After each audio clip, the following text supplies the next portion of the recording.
দুষ্কৃতীদের হাতে আক্রান্ত এক ব্যক্তি।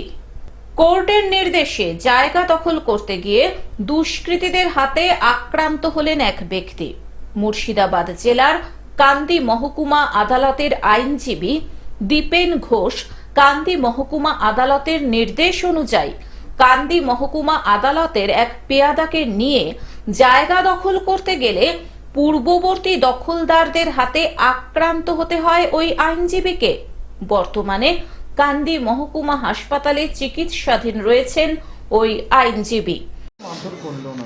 আমার একটা বাড়ি, সেই বাড়ির মালিক আমি, ওরা একজন ভাড়াটিয়া। তো আমি ওদেরকে উঠে যেতে বলেছিলাম মৌখিকভাবে, তো ওরা ওঠেনি। তখন আমি মাননীয় কান্দি কোর্টে একটি মামলা করি। মামলায় আমি ডিগ্রি পাই এবং ওদেরকে কোর্ট উচ্ছেদ করে, এবং সেই উচ্ছেদের ডিগ্রি জারি হচ্ছিল। তো সেই সময় কোর্ট থেকেই লোক এসে জারি করছিল।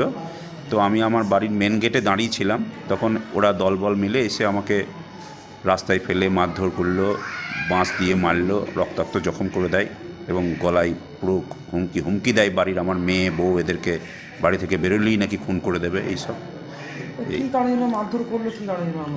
মারধর করলো যে কোর্টের, তুমি কেন কোর্টে মামলা করলে, এইটাই ওদের অভিযোগ। মুর্শিদাবাদ থেকে রক্তিম সিদ্ধান্তের রিপোর্ট, গ্লোব নিউজ। এখন থেকে গ্লোব টিভি দেখুন আপনার স্মার্টফোনেও।